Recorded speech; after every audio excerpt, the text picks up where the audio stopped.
Okay, so here, let me toss out these bags. A student kindly gave me some huge bags of candy. My teeth are not in any state where I can safely eat candy. At least this candy has sugar in it rather than the other junk. All right, let me just remind you quickly that the basic equations that we had to deal with in, we assume an isotropic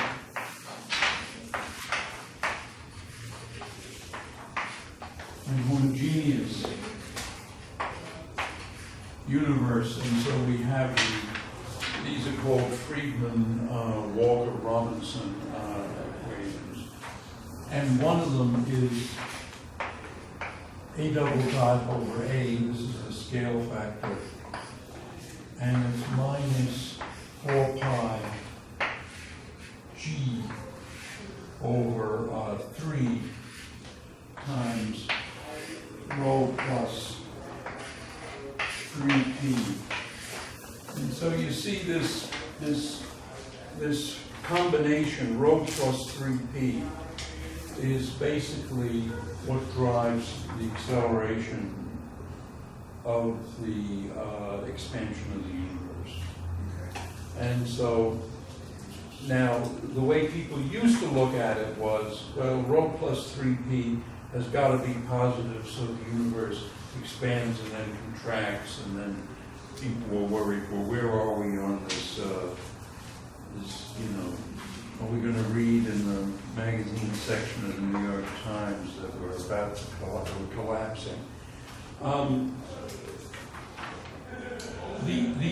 There's another second order equation, but usually what happens is one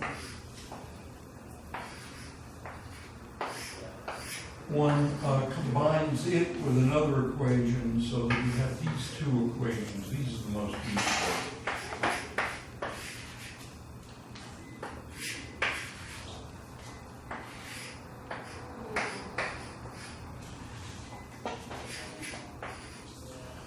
Okay, so these are the two equations that one uses to work out the basic idea, the basic properties of universes that are homogeneous and isotropic. And we were talking last time, this parameter A dot over A is conventionally called the Hubble constant, because it's a ridiculous term because it varies with time, so it's not a constant. H0, I guess, is what we should call the Hubble constant. This is the Hubble parameter. Even this H, though, is a very awkward term, because you see, what we really should talk about is T sub H, which is A over A dot. This is a time, and this is the Hubble time. And I'll come back to that somewhat later. So last time we were talking about these equations, and we found that, well, first of all, there's something called the energy density of the critical energy density, and that's defined for, we set k equal to 0, and we say then rho critical is whatever it is to satisfy this equation. So in other words, rho critical is 3h squared over 8 pi g. In other words, rho critical is what you have for a flat universe. So this is a flat universe, it's always flat. And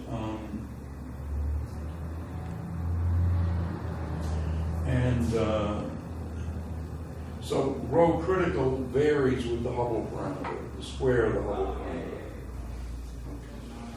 Okay. And what we saw was that last time was that omega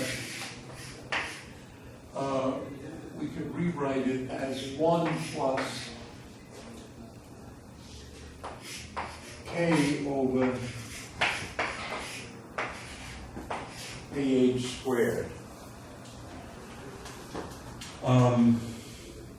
So basically, taking this definition and using this equation and this definition, and omega, I forgot to say what omega was. Omega is equal to rho over rho critical. And so what you find then is that rho is 1 plus k over AH squared. And so the natural thing then is, since k is plus or minus 1 or 0, omega is always 1 for a flat universe. And for the other kinds, it becomes 1 when the scale factor expands enormously.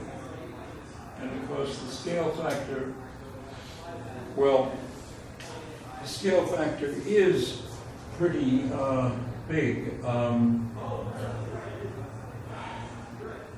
mean, the universe itself is huge, and so one would expect that omega might be somewhat close to 1. In fact, observations show that omega now, astronomers use 0 for now, crazy notation, but that's what they do. And it's 1.000 plus or minus 0.036. And so as I said last time, toward the end of the lecture, that for this to be true, you would have had to have had omega at t equal 1 second would have had to have been unity to within 6 parts and 10 to the 14th. The reason is that if you combine these equations, what you find is that omega minus 1 in absolute value, which is of course 1 over a dot squared, that this is proportional to t to the 2 minus 4 over n, where n is what occurs in this Friedman equation. What you have, you see, is that if you assume that rho a to the n is constant. Now, what does that mean? If rho is mostly matter, non-relativistic particles, then n is 3, because the particles are just sitting there, the universe is expanding, and so the density goes down as 1 over the cube of the scale factor. So this thing is constant. You can then argue from this equation that omega minus 1 goes as t to the 2 minus 4 over n, where n is 3 or 4. It's 3 for matter, 4 is matter. And 4 is radiation. And so in both cases, this thing is increasing. And so the fact that it's so close to 1 now, and that we've had enough time to pass, for almost 14 billion years, indicates that omega had to start out very, very close to 1. The only known explanation for that is inflation, and the idea of inflation is that there was a fluctuation, there was high potential energy in either a very small region of the universe, in at least a very small region of the universe. That general relativity, then, as we'll see, then says that that region expanded very rapidly. And so then you had this huge region of very high potential energy.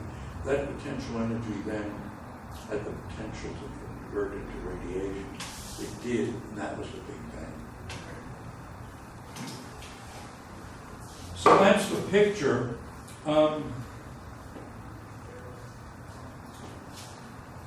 If we look at this,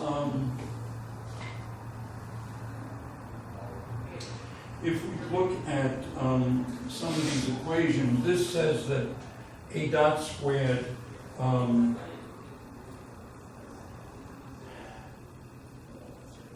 well, one can argue that a dot squared is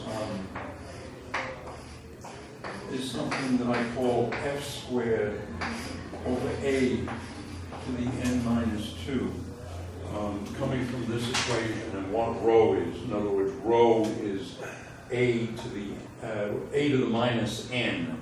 And so then one argues that this is some constant over a to the n minus 2.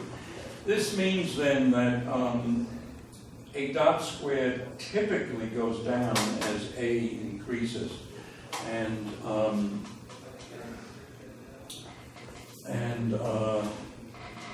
consequently, if you have well, I left out something. It's minus k. And so you see that if k is 1, which is the closed universe, then this thing, you can't have a closed universe expanded definitely, because this term would go to 0, this would be minus 1, you'd have a dot squared negative. So a closed universe does not get infinitely big. In fact, one can show, and I think we will show later, that if you have a closed universe, after the Big Bang it expands and then it eventually contracts. That's assuming you don't have anything else, assuming you just have a matter or a radiation dominating universe. Then you have expansion and then contraction. What we actually have is a universe very different from what people used to imagine 50 years ago. We have a universe with dark matter, which was not accepted 50 years ago, even though some very smart astronomers said there's probably a lot of dark matter out there. But now we also have dark energy. And so with dark matter and dark energy, these things will change. All right, let me just go on a little bit and get to this case rho going as 1 over a to the 4th is radiation. That's because the volume increases as a cube, but because of the expansion, the wavelengths also get bigger. And so so equivalently, you can say there's a Doppler shift. And as a result, the energy density goes down as 8 to the 4. Anyway, the result is that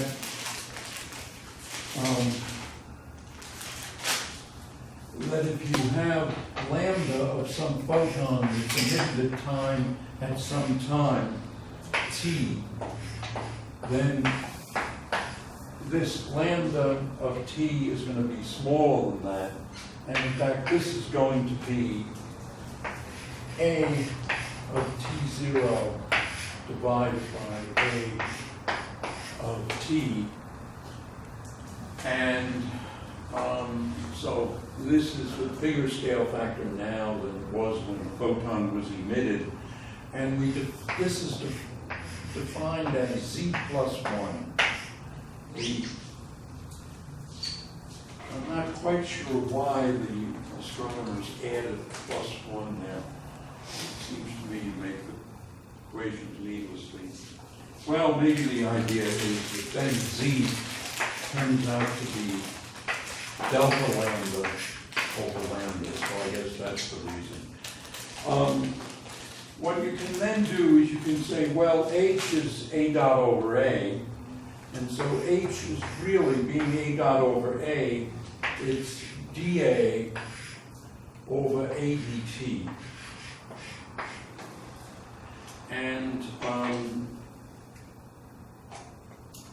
And one also can say, you can relate z to a and a of t, And then what you can find is that dz from this equation, dz is minus a0 dA over a squared. Just differentiating this equation, dz dA. And then you find a relationship between time dt and the change in z,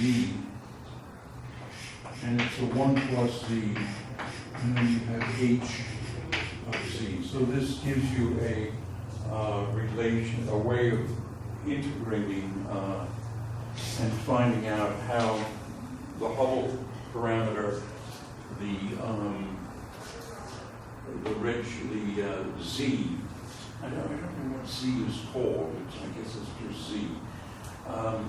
The Hubble parameter, z, and time. Okay, now let's go to these model cosmologies and work out the implications of these two rather simple equations. And I mean, this is just amazing how we've taken something that's incredibly complicated and gotten it down to something that's quite simple and tractable that we can talk about. One of the reasons that we can do that is we first of all say that the energy momentum tensor is conserved, and in particular the zero component of that equation looks like this. And so that is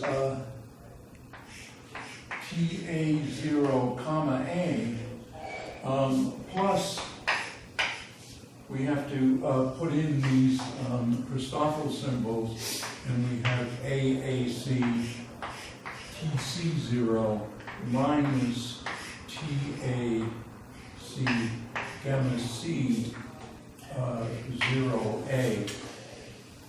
And we actually then can raise and lower some indices, but we figured out in an earlier lecture or an earlier section what these gammas were for this very simple, for this universe, which is has a very simple metric. Remember, the metric is ds squared is minus dt squared plus a squared, a of t squared times dr squared over 1 minus k r squared, or is it 1 plus? One minus. 1 minus? Yeah. Okay, thanks. And then d theta squared plus sine squared theta d squared. Okay, I think I have that right. Do I? You want to check that?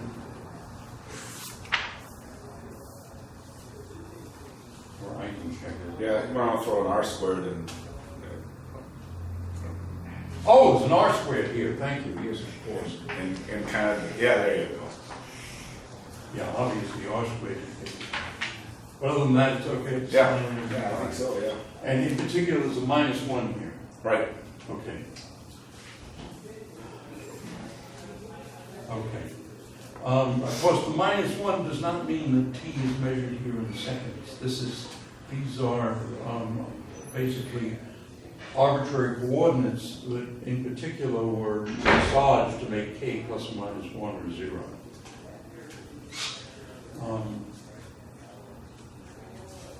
By the way, when in doubt, set k to 0.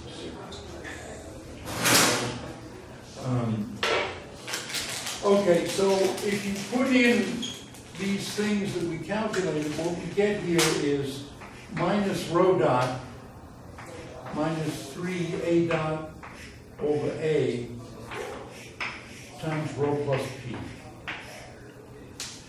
And so this gives us a rather simple equation. It gives us the equation d rho dA is minus 3 over a times rho plus p. Okay, so this gives us our equation for how the energy density varies with the scale factor. And of course, the minus sign here means that that what's happening is that the energy density is going down as A expands. Which makes sense. Now, or maybe I'll use this remaining black part of the space here to define the equation of state. We're going to use very simple equations of state. And the equations of state are going to be like this. The pressure for a component, K might be radiation, matter, vacuum, whatever. K is a kind. K for kind. WK, this is actually a W, not an omega.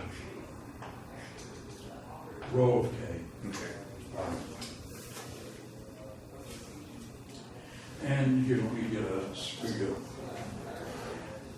wanted water with it. Coffee is open. So what we get then is the sum of the three kinds or the several kinds of matter in rho K dA is then minus 3 over A, sum over the kinds, 1 plus WK rho K. All right, well we can split these into three separate, very simple differential equations, and we get the following result, that rho is just the sum over the different kinds, rho K bar,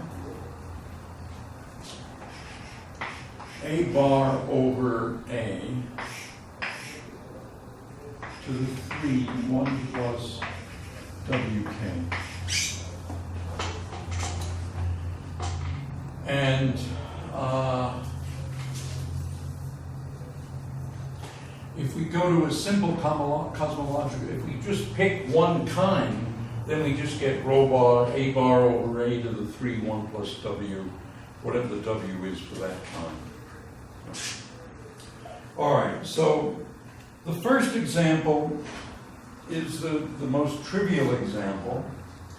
We set W equal to minus 1/3. Well, if W is minus 1/3, then what we have is that rho is equal to rho bar, A bar over A squared. Now, I should have said what this, I did say in the book, but I didn't say here. You see, if W, so let's swing the camera around to over here.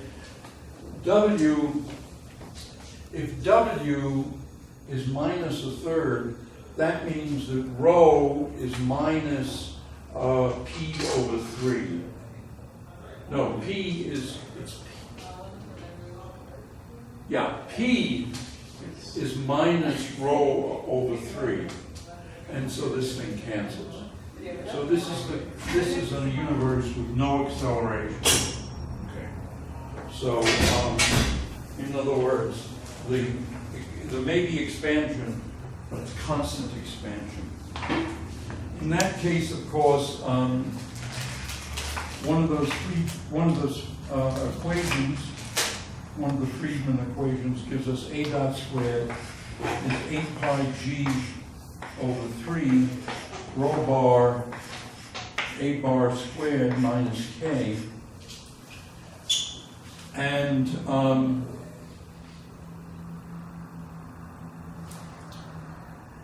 consequently this quantity in particular, it has to be greater than 1 if it's a closed universe.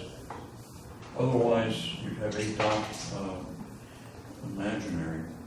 And of course this thing expands at a constant rate.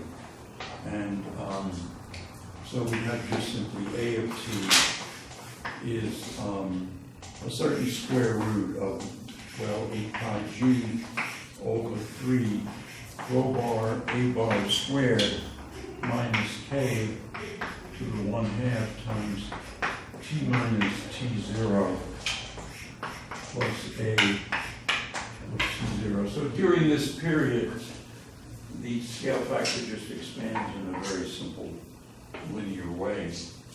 And the way time behaves, of course, is time would be an integral 0 to a dA prime over a prime h, and h is then, well, just h.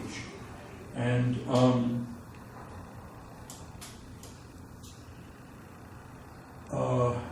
so that's because, now maybe I should rewrite this as a dot over a.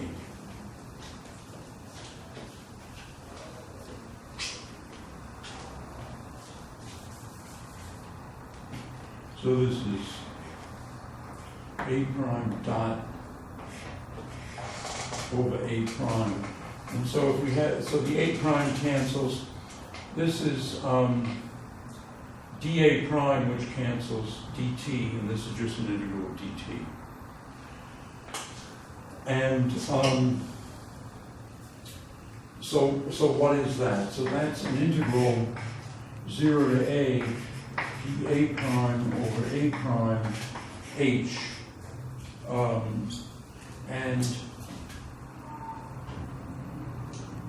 So if we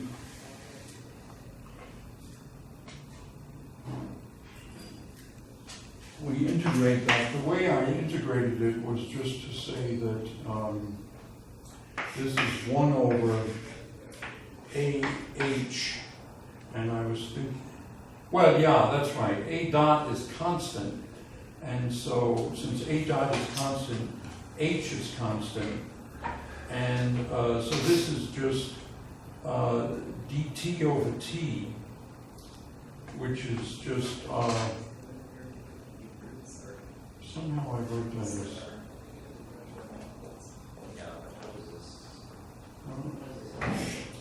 I thought this was too trivial to review. Let me just write down the way I worked this out. 1 over h.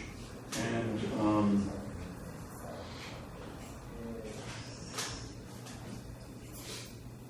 so the point is that the t now is then, well, this one here would be t0, and so t now is 1 over h. So, as I said, the h parameter is the Hubble time. 1 over h is the time, or the Hubble time. So now we've got the present time, and that's 1 over h0 then is the Hubble time, and that's the present time. And so the question is, what estimate do we get for the age of the universe from this? Well, 1 over the present value of h0 is essentially 14.5 billion years, or giga-years, as the Europeans say. And the actual value is 13.7, let me just say 13.8 giga-years. So this estimate of the age of the universe from this absurdly simple model is not bad, and which is just amazing. All right, let's go to another case. In fact, W equal to -1. This is inflation. This is inflation or the dark energy era.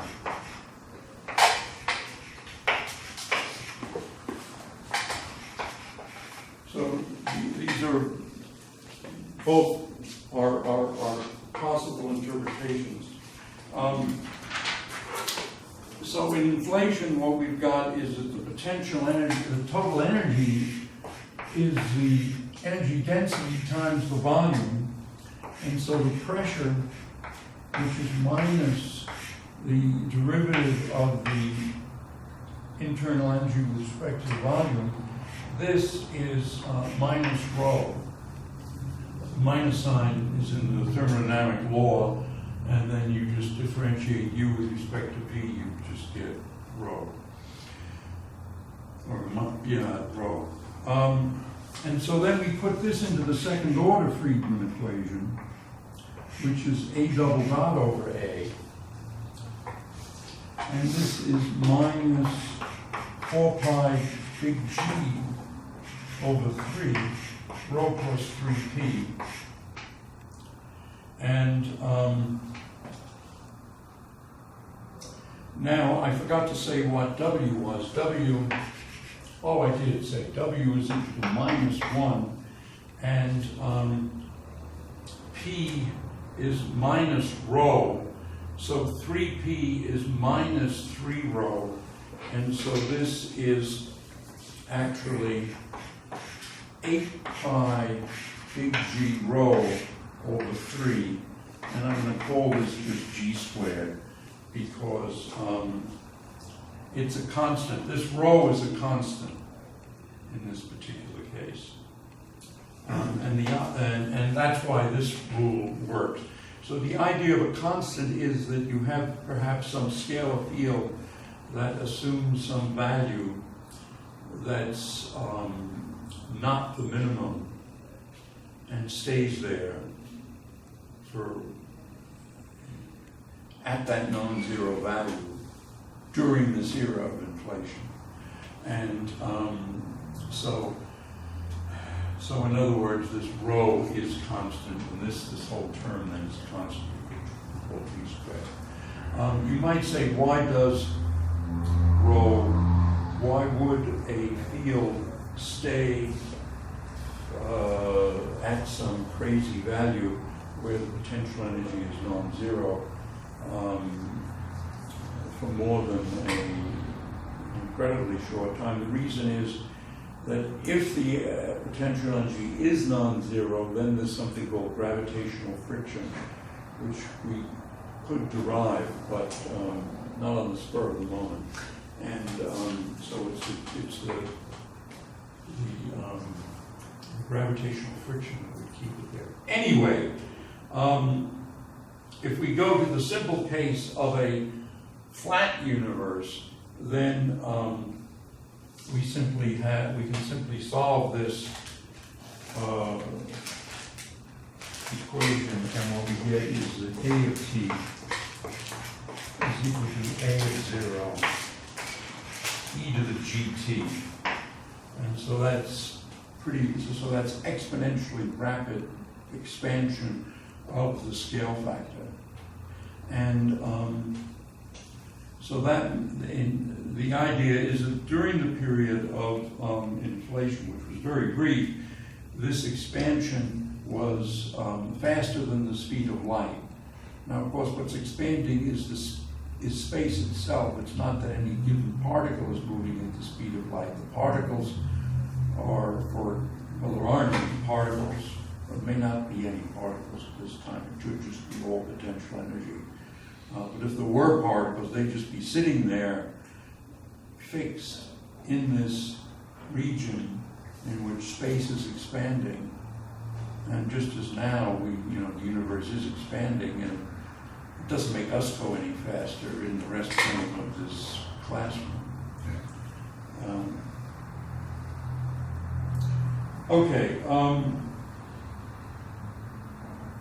So this is the era of inflation. The next era was, and this era of inflation, it lasted just for less than a second for sure, probably less than a nanosecond, maybe less than a femtosecond, possibly even smaller, very brief.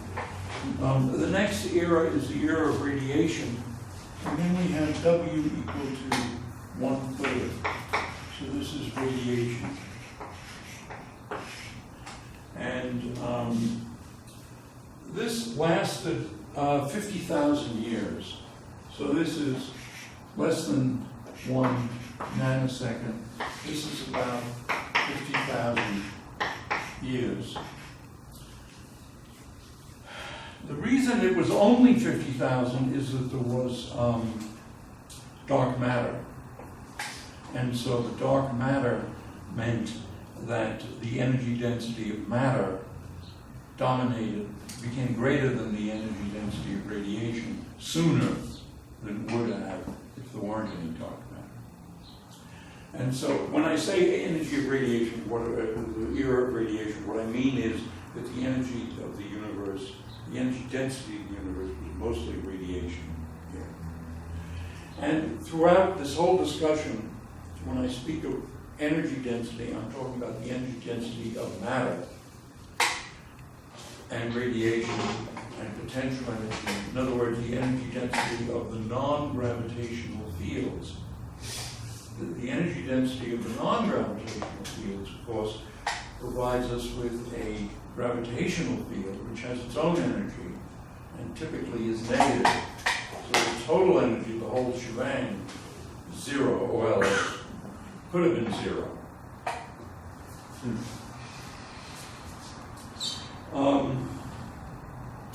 Okay, so this lasted until Z equal to about 3,400. So that's delta lambda over lambda for the end of the era of radiation. During this period, the ordinary matter was photons, quarks, gluons, neutrinos, electrons, photons, and so forth. And then there's the dark matter that we don't understand. The first 3 minutes of this period were described in Weinberg's lovely book, The First 3 Minutes. And what happened then was that you had all these interactions at high temperature, which then turned into neutrons, protons, and neutrons decay. And so there was a competition between the decay rate of the neutrons, which is about 900 seconds, and the neutrons combining with protons to form deuterium, or combining further to form tritium, or combining further to form alpha particles, which of course are immensely stable. And after the first 3 minutes, what you basically had was neutrinos, photons, protons, alpha particles, and then a lot of dark matter that we don't understand, and then trivial amounts of other things. And this is all called Big Bang Nucleosynthesis, and it works pretty well.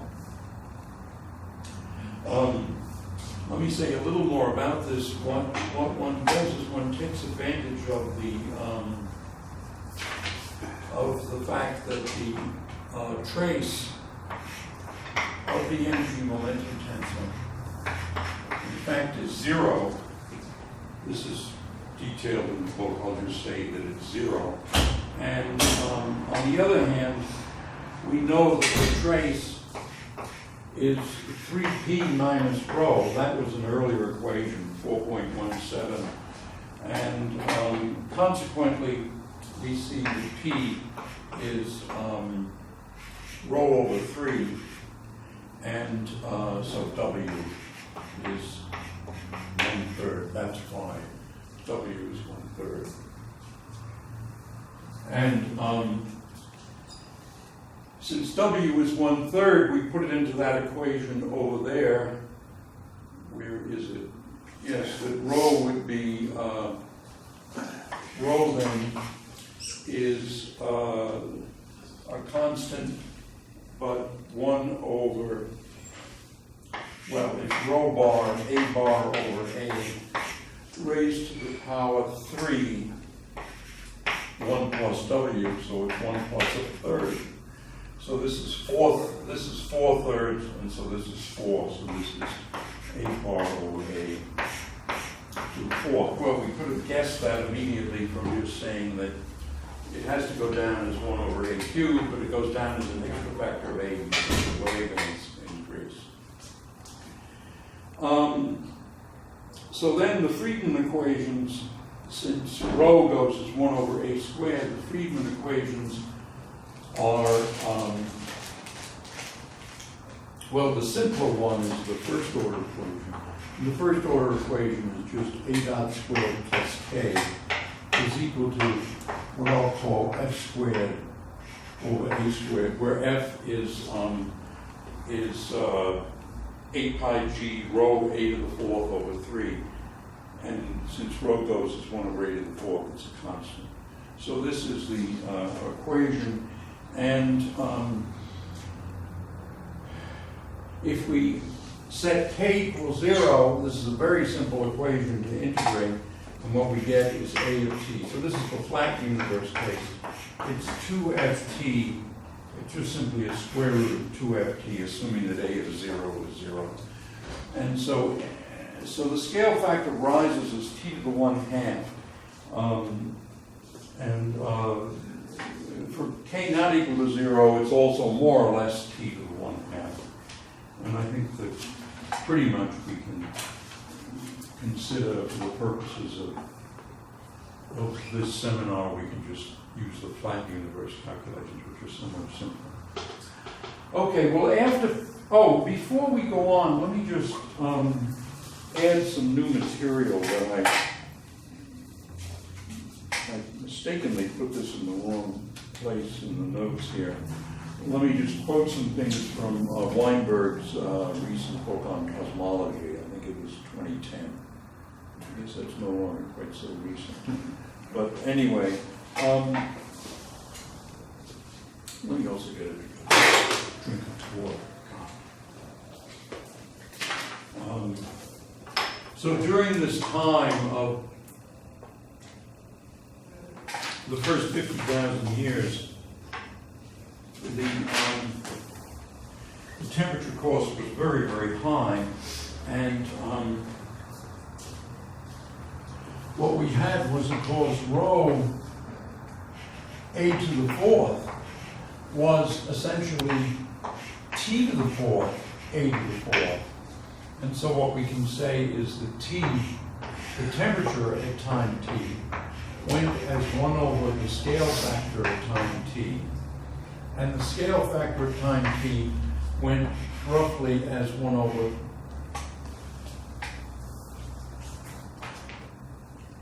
as square root of t. And so the temperature decreased as 1 over the square root of the time during this very hot period. And in particular, if we look at temperatures between 10 to the 12th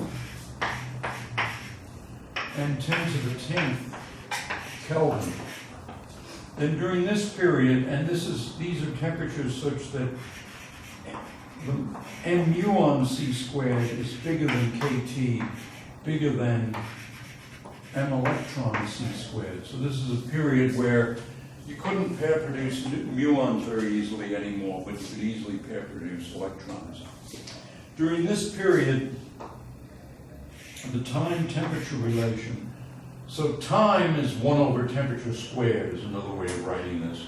And Weinberg gives the result 0.994 times 10 to the 10th Kelvin over the temperature squared plus some constant. So the time went this way. It went as 1 over temperature squared, but the constant is 10 to the 12th, 10 to the 10th here. Further down, for 10 to the 9th,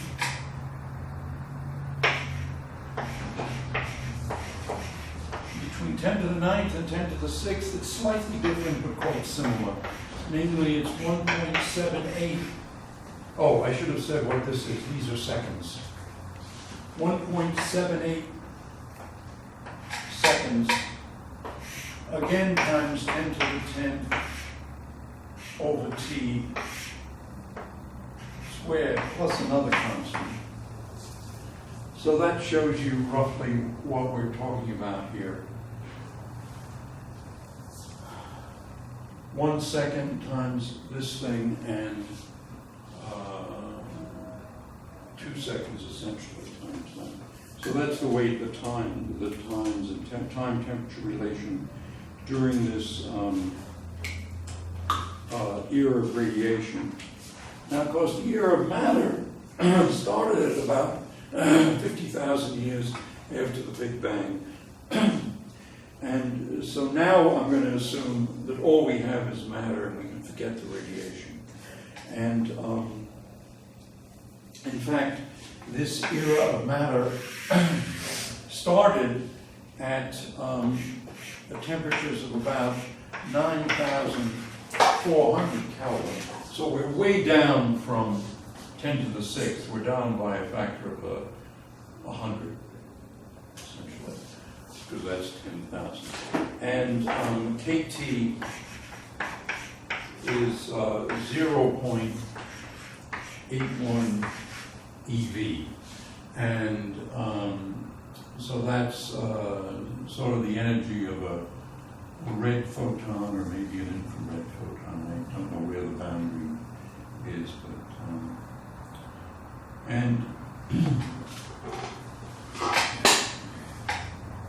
anyway, rho obviously goes as 1 over A cubed, because this is the era of matter. And so the Friedman equations, let me give you the simple one. It's A dot squared plus K is equal to 2, something I called M squared over A. This M squared is 4 pi big G rho A cubed over 3. Well, rho A cubed is a constant, so this is a big constant that I just called M squared. And for a flat universe, this gives us A of T is 3m over square root of 2 T, and then the whole thing raised to the power of 2/3. So the scale factor then in the era of radiation goes as the square root of T. In the era of matter, it goes somewhat faster as the 2/3 power of the time. And I should be able to explain that, but I don't really have an immediate explanation for that. Now, the moment of transparency, of course, was something like 380,000 years. Our recent colloquium speaker said 379,000 years after the Big Bang. This is when the temperature had gotten down to 3,000 Kelvin, which is 0.26 eV. Now you might have thought, and so what did this mean? This meant that almost all of the hydrogen was hydrogen in its ground state rather than, or at least was atomic hydrogen rather than protons plus electrons sailing off, God knows where. In other words, the protons were not ionized. And you might have said, well, hell, the ionization energy to take a hydrogen atom in its ground state and bring it all the way to ionization is 13.6 electron volts. Why didn't transparency occur back here at during the era of early in the era of matter? Why did we wait 380,000 years? The reason is that, you see, there were so damn many photons that the poor hydrogen atom here could get hit not just by one photon, but by 100,000 photons. And so these photons had to be pretty low energy, so as not to add up to 13.6. The other thing is that, of course, we're talking about a Planck distribution of photons. So even if the average photon energy might be 0.81, you still have the long tail that goes out to infinity, and there are so many photons that some of those would be 13.6 eV. So for both reasons, one had to wait until this time, and Weinberger's book is a rather detailed calculation of that. So this is a time then when the universe all of a sudden became transparent, and it became transparent rather quickly. The recent colloquium speaker said over a few Z's. So we're talking about, this is Z of about 1091. So that's the Z that we're talking about. And so a few Z's of that, which I guess would be a few parts in 1,000. And so this it might have been a period of 1,000 years in this transparency period, this process, this transition from higher temperatures. The transition basically is from 4,200 Kelvin to 3,000. This is the transition that this is the period during which the universe became transparent. Astronomers call this recombination. It's a terrible term because, of course, it assumes that sometime earlier hydrogen was also stable and unionized. So it's like so many terms in astronomy. It's a stupid term. Okay, well, we can actually almost wrap this up because the next era, after the era of matter, it started about, let me see,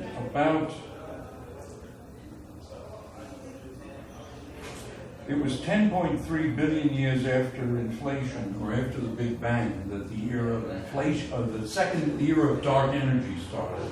And that's about, so let's see, we have 13.7, 10.3, so we're talking about 3.4 billion years ago, the energy density of the universe,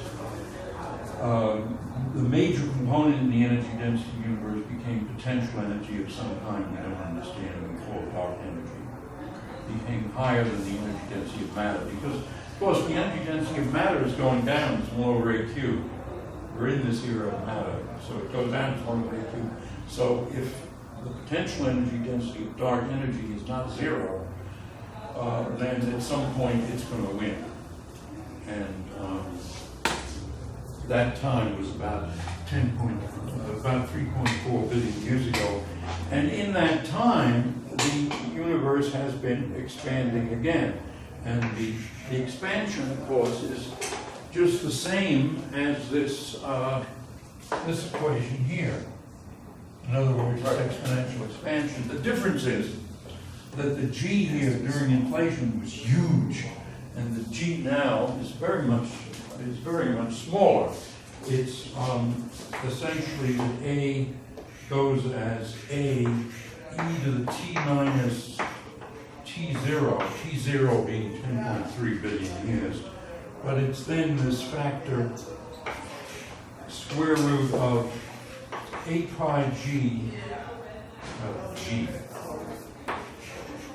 Rho vacuum over 3.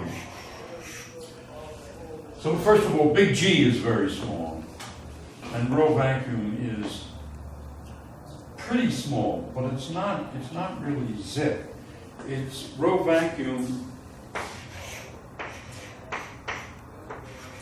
is 2.23 milli-electron volts raised to the 4th power. So that's energy density is normally is written as some energy to the 4th power. What you do is you take one of those energies and you say that's energy. The other 3 energies you sprinkle with H bar and C to make them 1 over L. Because in natural units, energy has the same units as inverse length. And so that's the value. Now, just to get an idea of how big it is, we know about the ordinary matter. We know about the ordinary matter density in, say, empty space. And then we have to multiply that by 5 or 6 to take into account dark matter. And the point is that energy density of really a real particles times c of mass density times c squared is just a little bit less than this because the transition was only 3.5 billion years ago. So that basically is the era of dark energy, and yeah, I think we can basically stop now. And there haven't been very many questions today. I guess I gave you guys too much candy at the start of that. So is that it? All right, let's stop.